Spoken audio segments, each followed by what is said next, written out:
Nous allons lire le texte dans Exode 19, juste avant la prédication que je vais apporter dans quelques instants. Donc, dans Exode 19, si vous voulez vous lever, je vous invite à le faire. Vous pouvez aussi rester assis. L'important, c'est que vous receviez la parole le mieux possible. Oui, merci, ça c'est une bonne idée. Ouais. Merci beaucoup. Alors que le Seigneur bénisse sa parole. Exode 19, juste avant les 10 commandements, les 10 paroles que Dieu donne à son peuple. Alors Dieu dit, le jour même du 3e mois, après leur sortie d'Égypte, les Israélites arrivèrent au désert du Sinaï. Partis de Réphidim, ils arrivèrent au désert du Sinaï et campèrent dans le désert. Israël campa là vis-à-vis de la montagne, Horeb. Moïse monta vers Dieu, et l'Éternel l'appela du haut de la montagne en annonçant, « Voici ce que tu diras à la famille de Jacob, ce que tu communiqueras aux Israélites. Vous avez vu ce que j'ai fait à l'Égypte et la façon dont je vous ai porté sur des ailes d'aigle et amené vers moi. Maintenant, si vous écoutez ma voix et si vous gardez mon alliance, vous m'appartiendrez personnellement parmi tous les peuples, car toute la terre m'appartient. Vous serez pour moi un royaume de prêtres et une nation sainte. Voilà les paroles que tu diras aux Israélites. Que le Seigneur bénisse sa parole. Faites vous asseoir.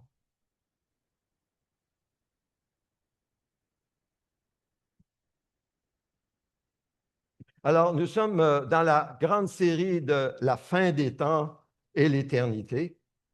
Et nous avons, la semaine dernière, abordé une sous-série pour comprendre la seconde venue de Jésus-Christ en nous tournant maintenant sur ce que Dieu veut faire lorsque Jésus va revenir sur la terre, c'est-à-dire établir son royaume éternel. Donc, on s'est penché sur l'enseignement du royaume, le royaume de Dieu, depuis la Genèse jusqu'à l'Apocalypse. Et aujourd'hui, nous arrivons à cette deuxième partie de cette sous-série, Israël appelé à être un royaume de prêtres, ce que nous venons de lire il y a quelques instants. Donc, on a ici avec Israël la première manifestation historique du royaume de Dieu parmi les nations. Notre objectif en faisant cette exposition de l'Écriture est simple. Notre objectif, c'est de suivre la progression du royaume de Dieu à partir des premiers jours de la Genèse jusqu'à la nouvelle création, afin de mieux comprendre le retour glorieux du Seigneur Jésus-Christ. Parce que c'est ça qui va nous aider. Ça va nous aider à comprendre qu'est-ce que c'est que ce retour de Jésus, qu'est-ce qu'il vient faire lorsque Jésus revient sur les nuées. Nous avons également affirmé qu'il est impossible de comprendre les derniers chapitres de l'Apocalypse. Ils vont rester mystérieux pour nous si nous ne comprenons pas les premiers chapitres de la Genèse. C'est pour ça que nous avons commencé avec les premiers chapitres de la Genèse. Alors, gardons devant nous ce fil conducteur pendant cette série, cette sous-série, cette phrase que nous retrouvons en bas ici de la page. On ne peut comprendre le millénium, le règne de 1000 ans de Jésus-Christ, annoncé dans Apocalypse 20, sans comprendre le royaume. On ne peut comprendre le royaume sans comprendre le roi. Et on ne peut comprendre le roi sans revenir à la Genèse. Alors, comme je l'ai dit dans le passé, nous ne voulons pas nous contenter d'avoir une imagination sur ce que Dieu pourrait faire. C'est pas là, le but, ce n'est pas d'imaginer. Le but, c'est de pouvoir arriver en étudiant la parole de Dieu à discerner ce que Dieu a révélé dans toute l'Écriture pour que nous ayons une vue la plus juste possible de ce qu'est le royaume qui est à venir, le roi qui revient sur les nuées, et qu'est-ce qu'il vient faire lorsqu'il vient sur la terre pour tout transformer. Nous avons découvert la semaine dernière que le royaume de Dieu ne commence pas avec Israël. Ça ne commence pas non plus avec l'Église. Lorsque Jésus a annoncé que le royaume est venu parmi vous, il est parmi vous. Ça ne commence pas avec l'Église, mais ça commence à la création. Et ça commence avec Dieu, qui est le roi souverain de toute la création. Il est le roi. Il crée un monde parfait. Il crée un royaume où il est le roi, où sa volonté est faite sans opposition. Puis, dans ce royaume qui est parfait, que tout est ordonné, il crée l'homme et la femme à son image, à sa ressemblance, afin qu'il règne sur la création. Il est un vice-régent. Il est responsable de dominer sur toute la création. Alors, c'est ainsi que vient l'homme et la femme. Il ne vient pas pour exercer une autorité indépendante de Dieu, autonome. Non, non. Il vient soumis au roi pour exercer l'autorité du roi sur toute la terre, afin que le royaume de Dieu puisse remplir la terre entière. Multipliez-vous. Pourquoi? Pour que le règne de Dieu, le gouvernement de Dieu, soit partout sur la terre. C'est ça le grand plan de Dieu. Et il va l'accomplir. Adam n'est pas roi à la place de Dieu. Adam est le représentant du roi. Comprenons bien cela pour chacun de nous. Nous ne sommes pas rois de nos vies, rois de nos petits royaumes. Nous ne sommes pas rois autonomes par rapport à Dieu. Nous sommes toujours sous l'autorité de Dieu. Toujours, l'homme est un représentant de Dieu sur la terre. Enfin, Dieu confie à Adam et Ève ce que nous appelons le mandat culturel, remplir la terre et exercer une domination qui est fidèle, de manière à ce que toute la création reflète la gloire de son Créateur. Avez-vous hâte? C'est ce qui s'en vient avec le roi qui revient. C'est ce que nous allons vivre pour l'éternité. Si vous appartenez à Jésus-Christ, vous allez y participer. C'est ce que Dieu enseigne dans sa parole. Mais à la création, vous le savez, vient une tragédie. Adam se rebelle contre Dieu. Le péché entre dans le monde. Et avec le péché, la mort, la maladie et la mort. L'homme est expulsé du jardin. Le royaume semble perdu à jamais. La tragédie de la chute. Mais il faut bien comprendre ceci. Si l'homme a failli, Dieu, lui, n'a jamais abandonné son plan. Dieu n'a jamais abandonné son projet d'établir son royaume partout sur la terre. Même si nous avons failli, Dieu n'a pas abandonné son plan. Et c'est ce que nous voyons aujourd'hui. Avec la chute d'Adam, Dieu a-t-il renoncé à établir son royaume sur la terre?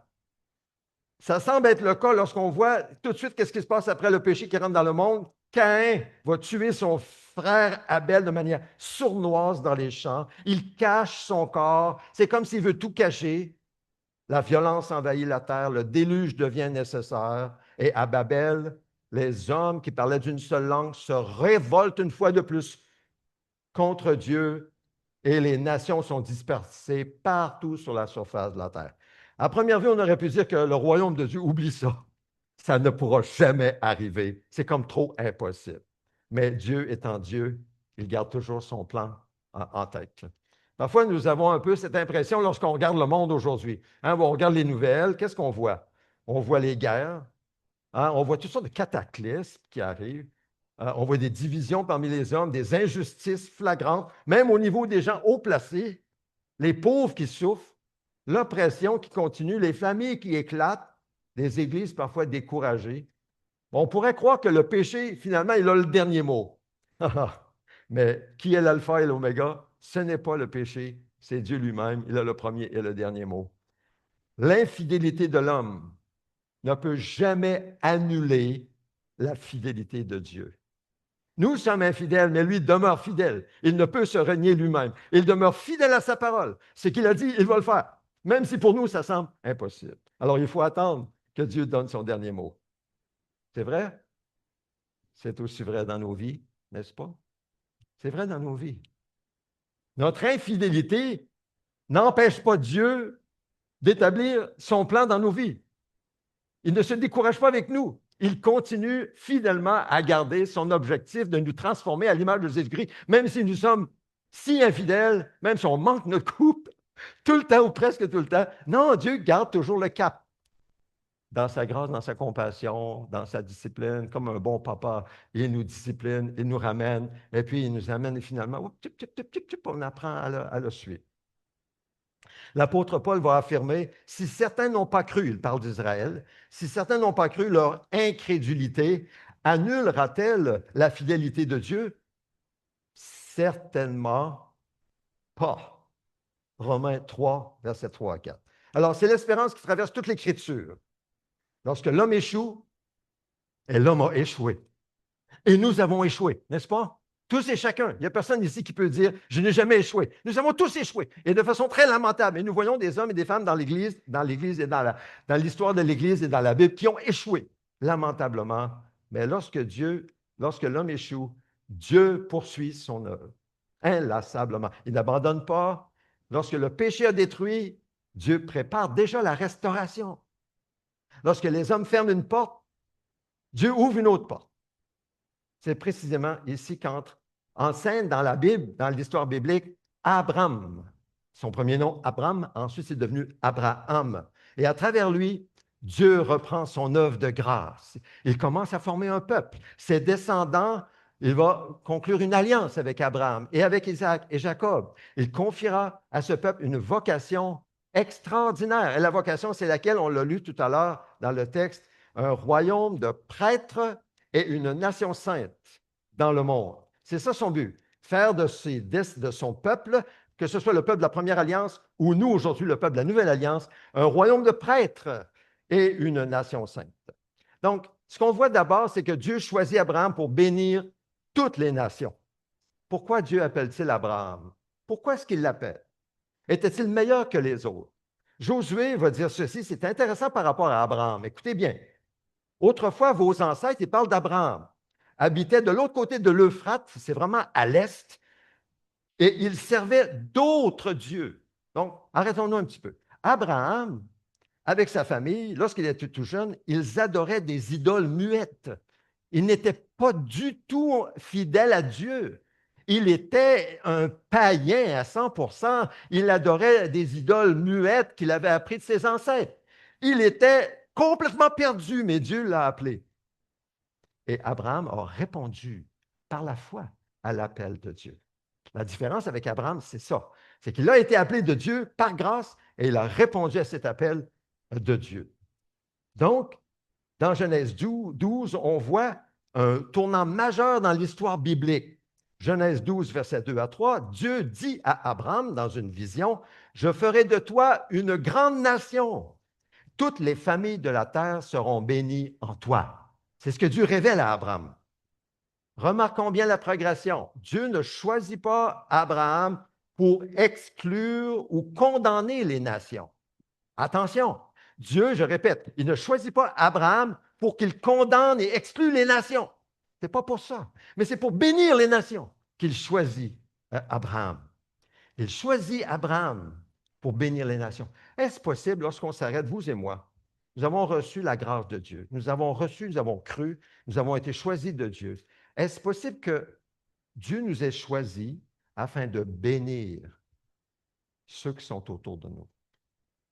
À notre travail, à l'école, ceux qui sont à l'école, nos voisins, que Dieu veut bénir ceux qui sont autour de nous. Est-ce possible que c'est la raison ou une des raisons pourquoi il nous a choisis? Que ce n'est pas juste parce qu'il nous a accordé sa grâce infinie pour nous sauver pour l'éternité, hein, dans l'union en Jésus-Christ, mais il a une mission comme celle pour Abraham de bénir les autres qui n'ont pas encore goûté à la bénédiction de Dieu. Et ce, de toutes sortes de manières. Pas seulement le salut, les 4 lois spirituelles pour qu'ils soient sauvés un jour. De toutes sortes de manières. Il veut les bénir par nous, par notre entremise. Dans le cas d'Abraham et ses descendants, Isaac et Jacob, qui deviendra Israël, Dieu ne les a pas choisis pour les bénir comme une fin en soi. Non. Mais on aurait pu dire à ce moment-là, oh, les chanceux, eux ont été bénis, ont été choisis. Non. Israël est choisi pour être un instrument de bénédiction pour accomplir le plan de Dieu sur toute la terre. Il est choisi pas pour lui-même, mais aussi pour lui-même, mais pour être un instrument afin d'amener le plan rédempteur de Dieu, le plan qui sauve à toutes les nations de la terre. C'est pour ça qu'il choisit ses descendants. C'est ça son peuple, parce que c'est la vision du peuple que Dieu a dès le début, remplir la terre entière de son gouvernement. C'est ça le but de Dieu. Alors, il choisit maintenant Abraham, et avec Abraham et ses descendants, il va faire un peuple pour que ce peuple puisse bénir les nations. C'est ça le but de Dieu. C'est ce qu'on voit ici dans l'histoire.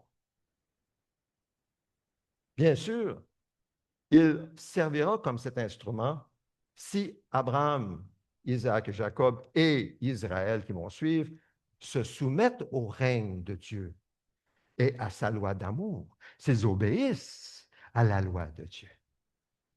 Alors ça va être une chose qu'on va voir plus la semaine prochaine, parce qu'on va voir qu'ils ont failli à ce moment-là. Mais pour nous aujourd'hui, prenons-nous conscience que nous avons été choisis pour servir d'instruments dans les mains de Dieu, où Dieu parle par nos bouches, aime par nos mains, écoute par nos oreilles, se manifeste présent parce que nous sommes membres du corps de Christ envers des gens qui ne le connaissent pas et ont tant besoin du salut en Jésus-Christ. Alors, acceptons l'appel de Dieu sur nos vies et son plan pour nous. Acceptons-le. Remercions-le que c'est cet honneur qu'il nous donne pour nous utiliser là où Dieu nous a placés. Donc, nous voyons que depuis Abraham jusqu'à l'Apocalypse, Dieu poursuit toujours le même objectif. Et cet objectif, c'est de former un peuple qui lui appartienne en propre et par lequel toutes les nations de la terre seront bénies. C'est ça l'objectif de Dieu. En d'autres mots, Dieu reprend là où Adam a échoué.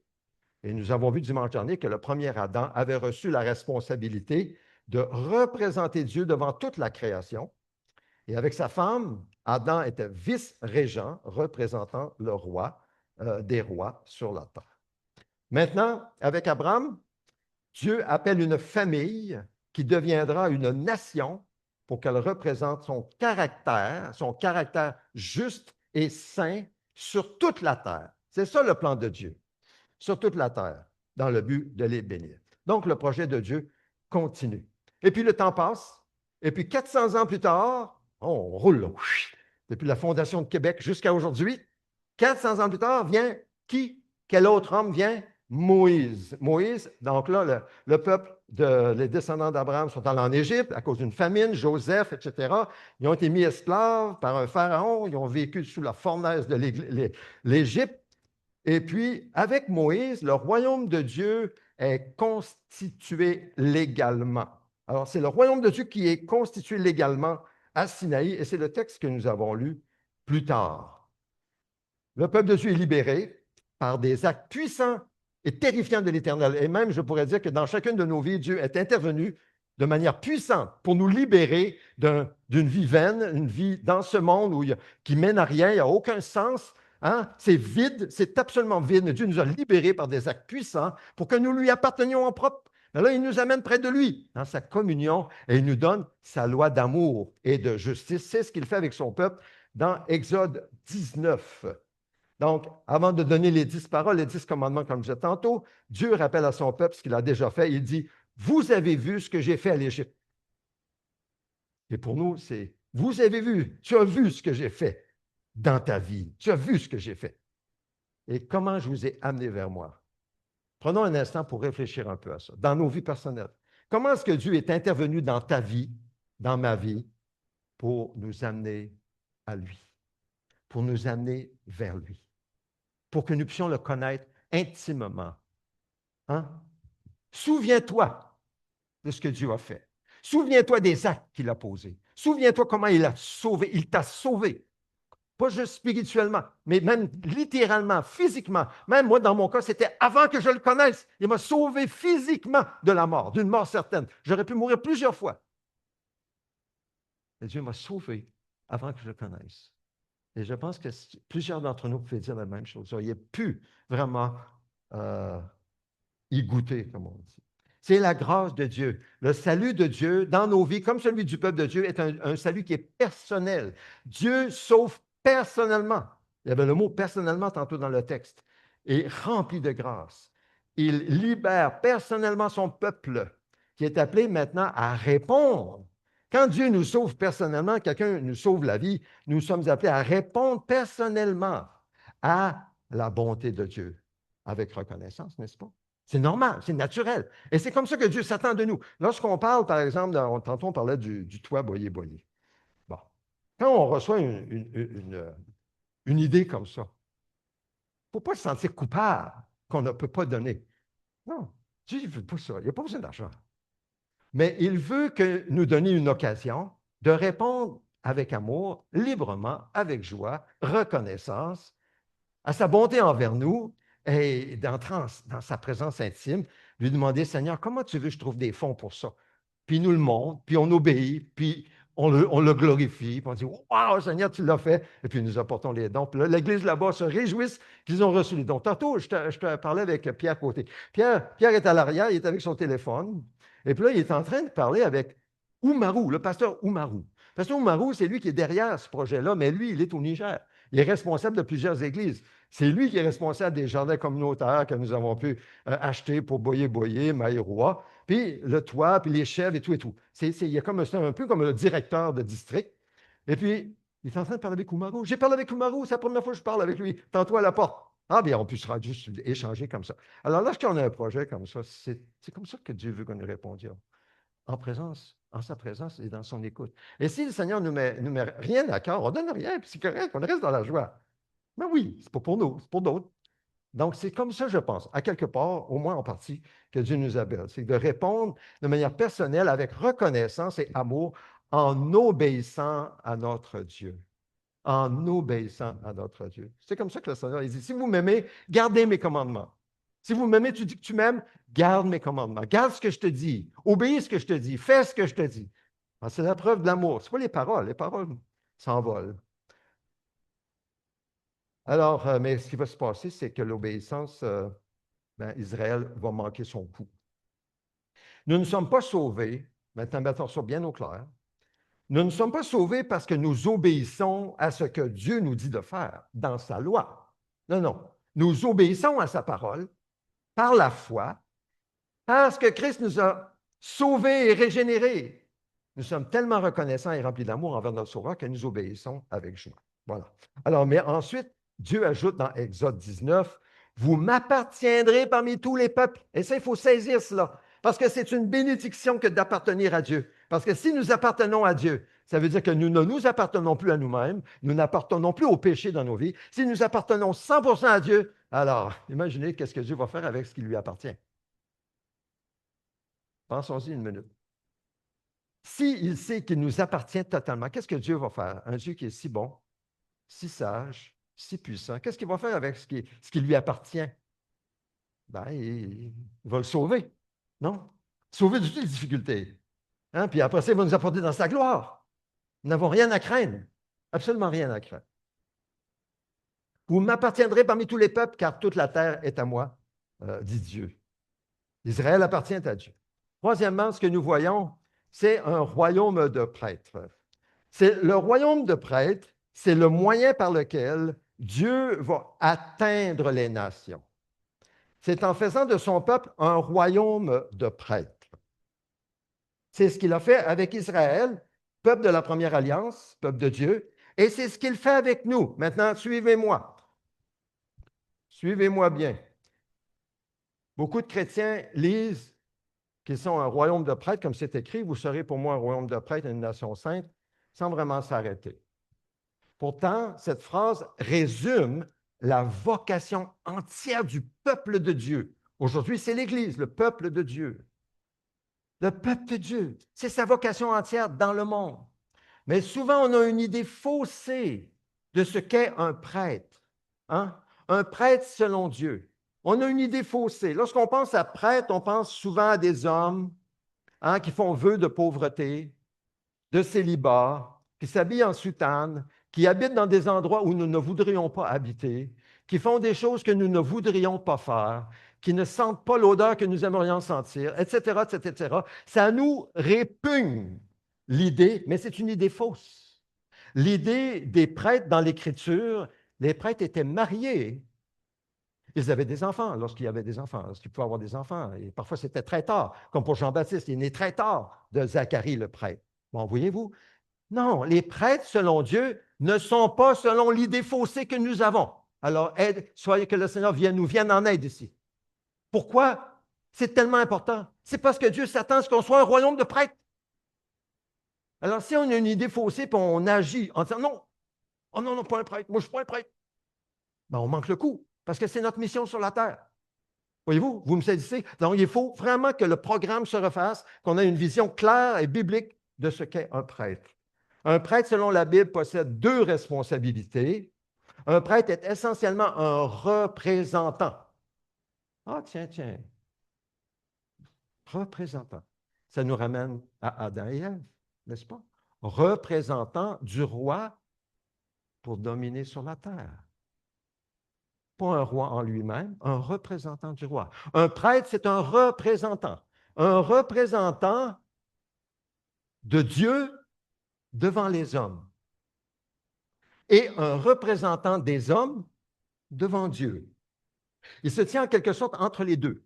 Il se tient entre Dieu, qu'il connaît personnellement, il connaît sa parole, et les hommes qui ne connaissent pas Dieu et qui ne connaissent pas sa parole, il se tient entre les deux. Et il est appelé à bénir les hommes en leur communiquant ce que Dieu est, pour qu'ils aient la lumière éventuellement de leur salut et de recevoir la bénédiction de Dieu.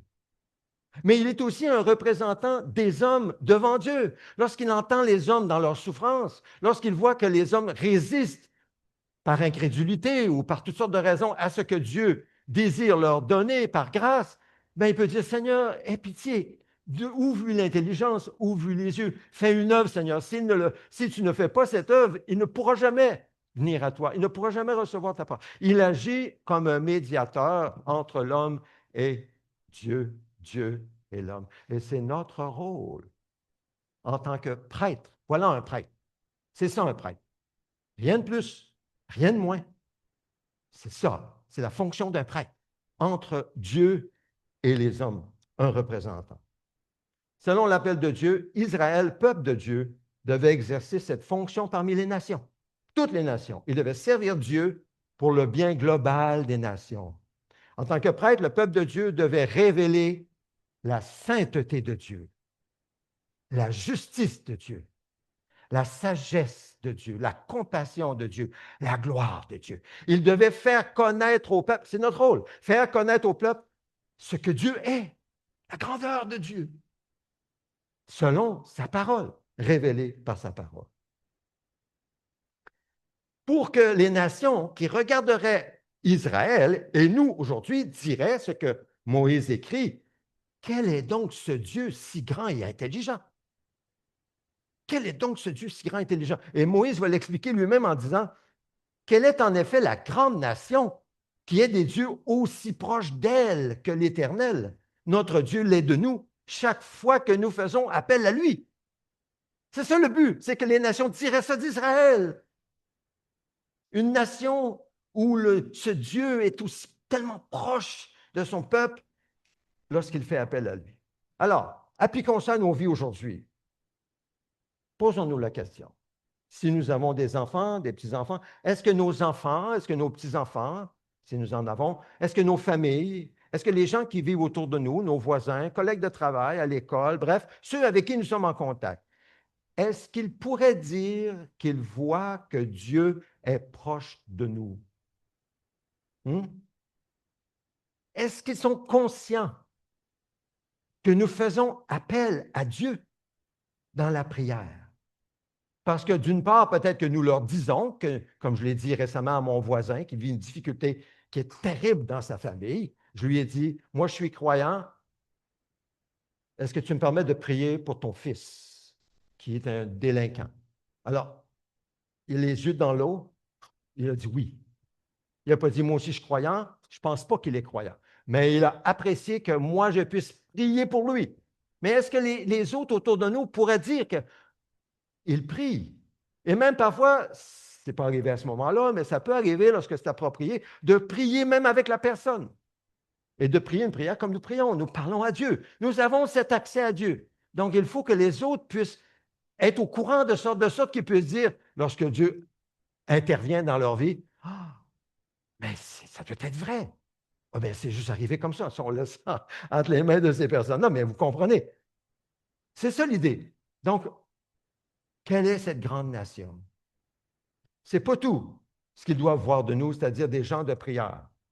Mais ils doivent, les gens autour de nous, comme Israël, le peuple de Dieu, ils doivent aussi dire quelle est la grande nation qui a des prescriptions et des règles aussi justes que toute cette loi. Est-ce que nos enfants et petits-enfants, si nous en avons, nos voisins, nos collègues, nos familles, ceux qui sont autour de nous, voient que nous suivons dans nos faits et gestes, non pas la pensée du monde, mais la pensée de Dieu, que nous méditons jour et nuit. Est-ce qu'ils peuvent voir qu'il y a une différence dans la manière dont nous agissons et réagissons? Ce à quoi nous rions, nous trouvons drôle et que nous ne trouvons pas drôle. Est-ce qu'ils peuvent voir une différence dans la manière dont nous nous comportons parce que nous nous comportons selon la parole de Dieu? Et ils disent, mais qui est cette personne qui suit des règles qui sont tellement différentes de ce que tout le monde suit autour de nous? Peuvent-ils arriver à cette conclusion que nous sommes remplis d'une sagesse pratique qui produit la justice et la paix dans nos milieux de travail, par exemple? Alors, Israël devait être une démonstration vivante du gouvernement de Dieu sur la terre. Sommes-nous une manifestation vivante du gouvernement de Dieu là où Dieu nous a placés? C'est ça le royaume. Le royaume, c'est pas juste en gagnant quelqu'un à l'Évangile pour qu'il vienne au Seigneur. C'est beaucoup plus grand que ça, le royaume de Dieu. Et ça commence par des gestes, ça commence par des actions, des œuvres de la foi que les gens reçoivent par grâce, par notre entremise. Après, ils peuvent être ouverts à entendre le message qui nous sauve en Jésus-Christ. Tout va ensemble. Donc, le royaume, ce n'est pas un territoire où Dieu règne entre quatre murs le dimanche. Hein? Le royaume, c'est un peuple, une assemblée, des frères et des sœurs, vivant sous l'autorité du roi, du dimanche au dimanche, et qui pénètre toutes les sphères de la société pour y apporter sa sagesse, sa justice, sa vérité, son amour, sa compassion. En un mot, son salut. Et ce salut ne s'applique pas juste aux choses spirituelles, à tout. Alors, nous poursuivons rapidement. J'ai encore 2 points et c'est terminé. Le tabernacle maintenant. Alors, la présence de Dieu qui agit avec force, avec la présence de Dieu, nous pouvons mettre en pratique cette loi d'amour et agir ainsi envers ceux qui nous entourent. Sans sa force, sans sa présence, sans son soutien, sans son esprit, nous ne pouvons pas appliquer cette loi de sagesse et de justice. Je ne peux pas et vous non plus. C'est pourquoi vient dans l'histoire biblique le tabernacle. Donc, la loi est donnée sous Moïse, mais la présence de Dieu vient dans le tabernacle. Pourquoi? Parce que le peuple a besoin de la présence de Dieu pour mettre en pratique sa loi, sa parole. Donc, il y a de l'espoir. Il ne faut pas dire, ah, mais je ne suis pas capable. Non, non. Le tabernacle, symbole d'Éden. Dieu dit, ils me feront un sanctuaire et j'habiterai au milieu d'eux. Ça, c'est ce qu'on voit à partir de Exode 25. La construction du tabernacle, qui est en fait non pas une petite boîte en or dans un édifice religieux, non, c'est une tente, le tabernacle, où Dieu venait rencontrer son peuple. C'est la présence manifeste de Dieu parmi son peuple, au milieu de son peuple. Mais c'est ça son but, c'est de venir habiter au milieu de son peuple. Exode 25, verset 8, « Ils me feront un sanctuaire, j'habiterai au milieu d'eux. » À quoi vous font penser ces mots? Sanctuaire, habiter au milieu d'eux. Si vous étiez là dimanche dernier, nous avons vu que Éden, le jardin d'Éden, est devenu un sanctuaire parce que Dieu s'est manifesté dans sa présence et il parlait avec Adam et Ève le soir. Donc, sa présence faisait d'un jardin un sanctuaire. Le tabernacle, c'est cela. Donc, c'est la restauration symbolique d'Éden. En d'autres mots, ce qui était vraiment important et ce qui est vraiment important pour nous, ce n'est pas tant de vivre dans un beau grand jardin luxurieux, dans une belle grande maison et d'avoir tout ce qu'on veut. Ce n'est pas ça. C'est la présence de Dieu. C'est Dieu qui se manifeste dans nos vies. Peu importe si nous habitons dans un sous-sol ou que nous habitions dans un château, ce n'est pas important. L'important, c'est la présence manifeste de Dieu. Pour que là où nous sommes, ce soit un sanctuaire. Dieu habite au milieu de nous. Est-ce que vous me suivez? Est-ce que vous êtes avec moi? Hein? Vous êtes là, hein? Vous voyez la différence? Ça nous aide à faire la différence et à résister aux tentations de ce monde. Ce n'est pas toutes ces choses matérielles qui vont nous apporter ce qu'elles promettent. C'est faux. C'est Dieu qui va rencontrer nos besoins les plus profonds par sa présence dans nos vies. peu importe ce que nous avons matériellement parlant. Tantôt, on l'a chanté. Le pauvre dit, je suis riche. Le faible dit, je suis fort. Parce que Dieu est là. Amen. Donc, Dieu n'a pas renoncé à habiter parmi les hommes. Il a dit de faire un tabernacle pour habiter au milieu d'eux. Donc, une leçon pour notre Église, pour l'Assemblée maintenant.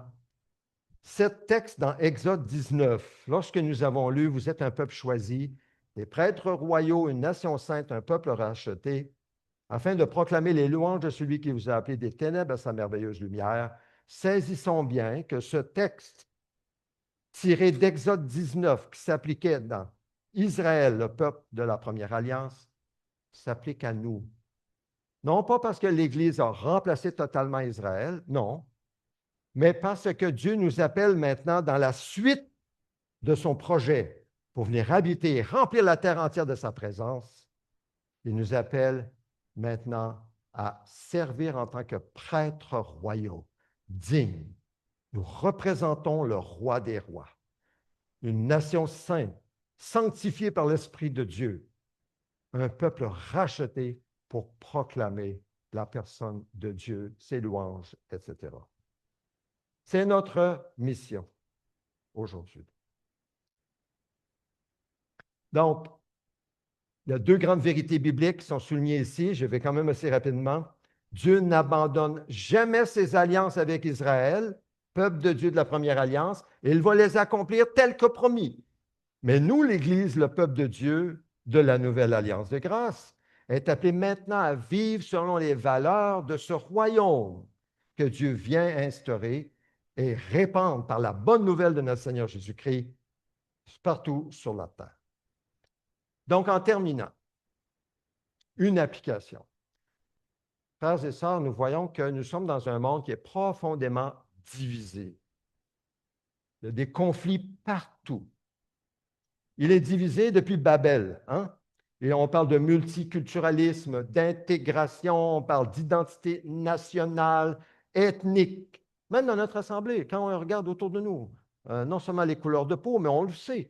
Il y a plusieurs ethnies représentées parmi nous.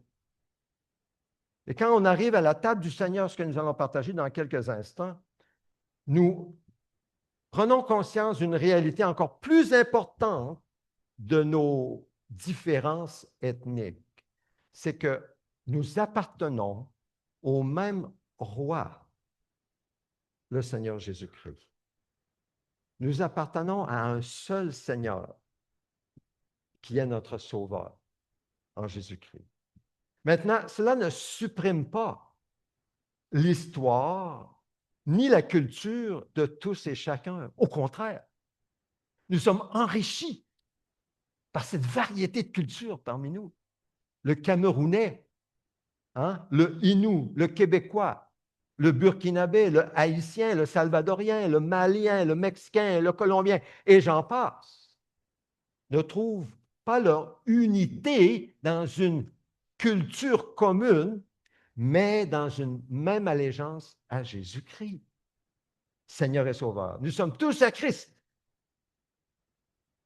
Tout est à nous, dit l'Écriture. Nous sommes à Christ et Christ est à Dieu.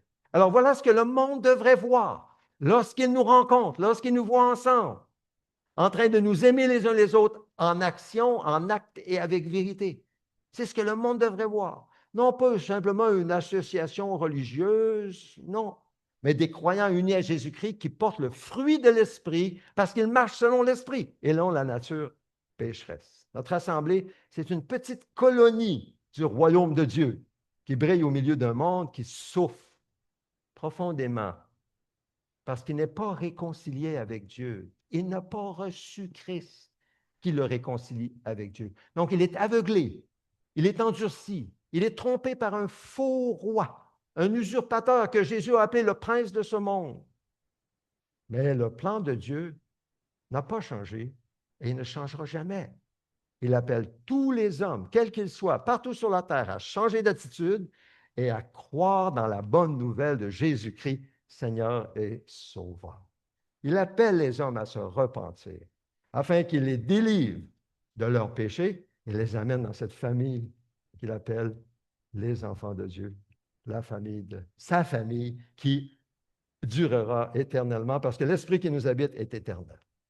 Donc, lorsque tous ceux qui auront répondu à l'appel de Dieu, ceux qui ont été choisis de toute éternité répondront à l'appel de Dieu, alors reviendra le roi. Nous serons tous unis pour l'éternité ensemble. Alors, nous avons encore du travail à faire parce que le Seigneur n'est pas revenu. Donc, donnons-nous pleinement à Jésus-Christ. Marchons avec lui, pour lui, vivons pour lui, afin que nous puissions hâter son retour, l'Église être complète, et puis il reviendra. Donc, la semaine prochaine, nous allons aborder, pour faire suite à aujourd'hui, un tournant dramatique dans l'histoire d'Israël, appelé à être un royaume de prêtres. Il échoue à refléter fidèlement le caractère de son roi. Alors, nous allons voir cette prochaine partie très importante la semaine prochaine. Que le Seigneur bénisse sa parole dans nos cœurs. Prépare nos cœurs maintenant à répondre à ce que le Seigneur semble nous dire. Quoi que ce soit que le Seigneur semble vous dire, je vais m'arrêter de parler et je vous invite à répondre à Dieu dans votre cœur en silence.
Vous ne vous appartenez pas à vous-même. Vous avez été racheté à un grand prix. Glorifiez donc Dieu dans votre corps et votre esprit qui appartiennent à Dieu. Le repas du Seigneur, c'est vraiment l'occasion que nous avons pour rétablir cette relation, cette communion avec le Seigneur, pour être sous sa bénédiction et pour apporter la bénédiction là où Dieu nous place. C'est le bon moment de confesser nos fautes. Quoi que ce soit que le Seigneur a fait surface dans notre esprit, confessons, reconnaissons et disons au Seigneur, sans ta force, je ne peux pas, mais avec ta force, je peux et je veux. Accorde-moi cette force, Seigneur.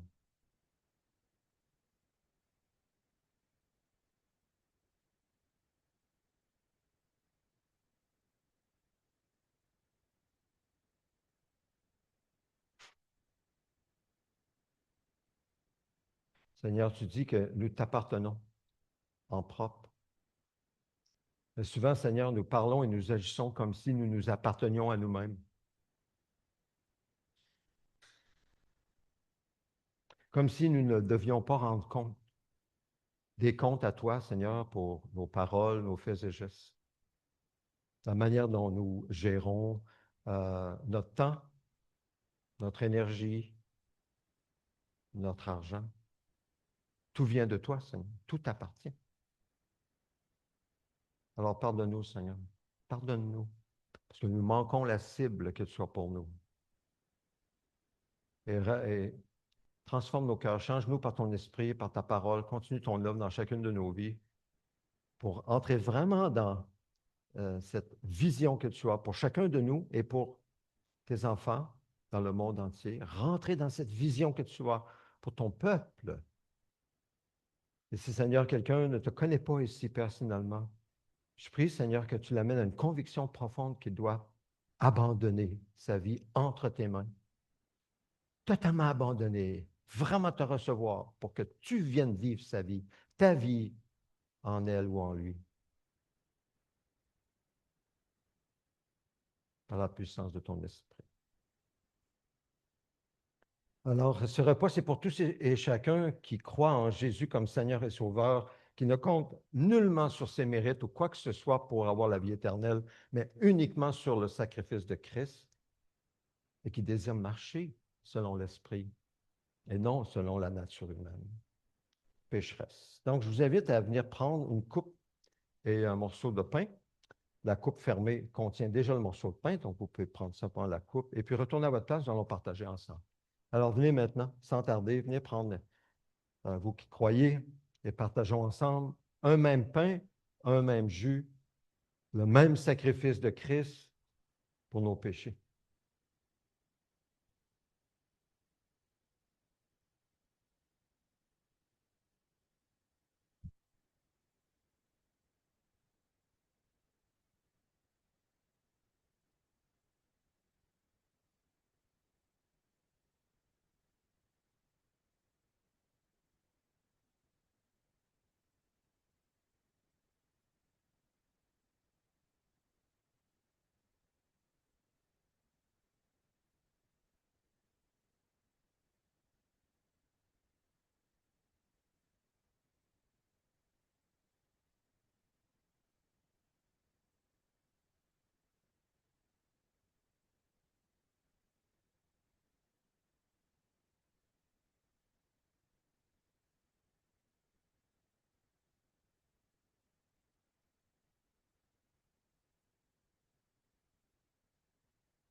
En prenant ce pain, en buvant cette coupe, pensons à une collision. La collision entre le sacrifice de Christ, sa justice, lui qui est l'agneau de Dieu, qui ôte le péché du monde. Pensons à ce sacrifice parfait de l'agneau de Dieu qui devient péché pour nous et pensons à notre péché, nos manquements, nos faillites, tout ce qui manque la marque, la cible, la cible. Donc, pensons à cette collision en prenant ce pain, en buvant ce jus spirituellement et apportons nos besoins.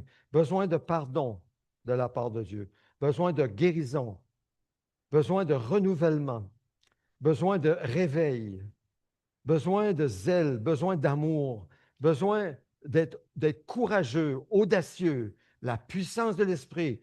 Pensons à cette collision. Parce qu'en prenant ce pain devient un avec nous, ce jus devient un avec nous, comme Christ devient un avec nous et nous purifie de tout péché, nous communique sa force, nous communique sa vie, nous communique sa puissance, sa sagesse, tout ce qu'il est, nous communique. Alors pensons à cette collision. La nuit où il a été trahi, renié, Jésus a pris du pain. Il l'a rompu, l'a donné à ses disciples en disant, prenez, mangez, ceci est mon corps qui est pour vous, rompu pour vous. Faites ceci en mémoire de moi. Prenons-en tous.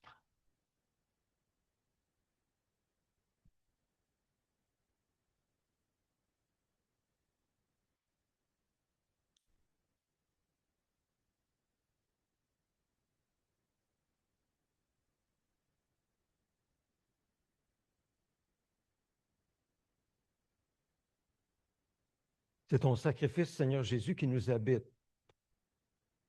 C'est ton sacrifice, Seigneur Jésus, qui s'applique à chacun de nos péchés pour les effacer. Tu vois maintenant le sacrifice de ton Fils en nous. Tu nous pardonnes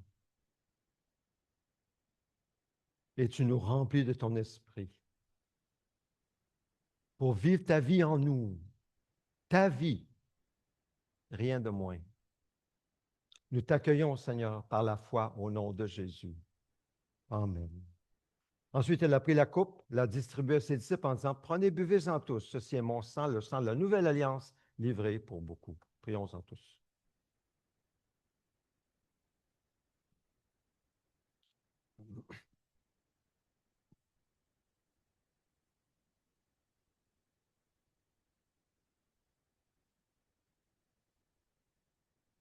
Seigneur, merci pour tes grâces envers nous, pour toutes tes bontés.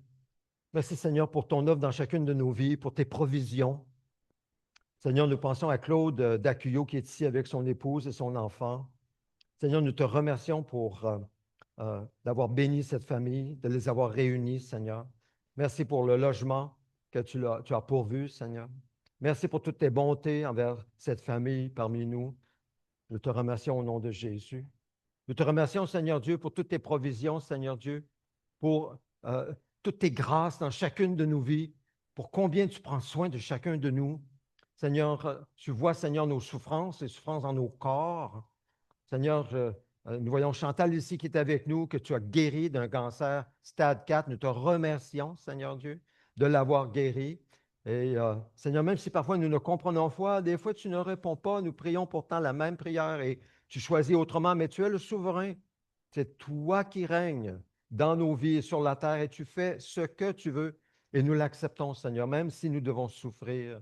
Seigneur, merci pour toutes tes grâces envers nous qui durent pour l'éternité et pour la place que tu nous prépares dans ta présence auprès du Père pour l'éternité, Seigneur. Merci pour ta parole qui nous éclaire. Éclaire-nous, Seigneur Dieu, dans chacune de nos vies, passer sur ta parole pour que nous puissions vivre des vies conformes à ta volonté parfaite dans nos vies. Seigneur, nous voulons voir ta gloire parmi nous. Nous voulons voir ton règne s'avancer, se développer. Nous voulons voir que ta volonté soit faite, la volonté parfaite soit faite dans chacune de nos vies. Nous prions que tu libères toute personne qui a besoin d'être libérée, que ce soit d'une présence démoniaque ou de quoi que ce soit, une addiction ou tout ce que l'ennemi ou le péché a pu ancrer dans nos vies. Nous demandons au nom de Jésus, dans la puissance du nom de Jésus, basé sur le sacrifice de Christ, que, oh Dieu, tu opères cette libération dans chacune de nos vies, afin que nous soyons libres de te servir avec joie et action de grâce là où tu nous places. Et Seigneur, nous prions que tu bénisses l'œuvre de nos mains, de nos bouches, que tu fasses en sorte que lorsque nous sommes en présence de d'autres, tu te manifestes, Seigneur, dans nos pensées, dans nos paroles, que tu ouvres des portes pour que nous puissions, Seigneur, semer ne serait-ce qu'une graine de moutarde de ta parole que tu vas utiliser par la puissance de ton esprit pour transformer le cœur d'une personne, pour attirer cette personne à Christ qui, lui, transformera le cœur de cette personne. Oh Dieu, tu as fait de nous tes témoins. Tu nous as dit que ton esprit serait notre dynamite, notre puissance pour être tes témoins. Alors manifeste-toi, Seigneur Dieu, dans ta grâce et dans ta bonté. Merci pour l'Église, l'Assemblée que nous représentons, la famille. Aide-nous, apprends-nous, guide-nous à nous aimer les uns les autres en acte et en vérité, et non seulement en parole. Que personne ici ne se sente seul, mais au contraire, dans une famille en relation avec des frères et sœurs qui les aiment. C'est notre prière. Et nous prions que tu continues à ajouter à notre assemblée de plus en plus ceux que tu sauves par Jésus-Christ notre Seigneur. Amen. Je vous invite à vous lever avec moi pour la prière que le Seigneur nous a enseignée. Ensemble, prions. Notre Père céleste, que la sainteté de ton nom soit respectée, que ton règne vienne, que ta volonté soit faite sur la terre comme au ciel. Donne-nous aujourd'hui notre pain quotidien. Pardonne-nous nos offenses, comme nous aussi nous pardonnons à ceux qui nous ont offensés. Ne nous expose pas à la tentation, mais délivre-nous du mal et du malin.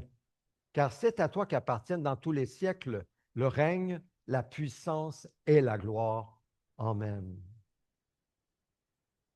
Ô Dieu, nous te désirons de tout notre cœur. Fais de nous une Église interculturelle renouvelée et en santé.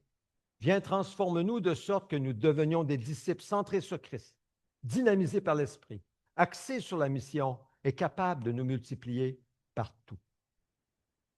Seigneur, nous t'offrons nos dîmes et nos offrandes. Nous prions, Seigneur, que tu pourvoies à tous nos besoins avec gloire en Jésus-Christ et que par ta grâce, tu renouvelles notre générosité pour que nous puissions donner ce que tu nous permettras de donner à l'Église Boyer-Boyer et aussi pour notre Assemblée. Nous te remercions pour tes provisions au nom de Jésus. Amen.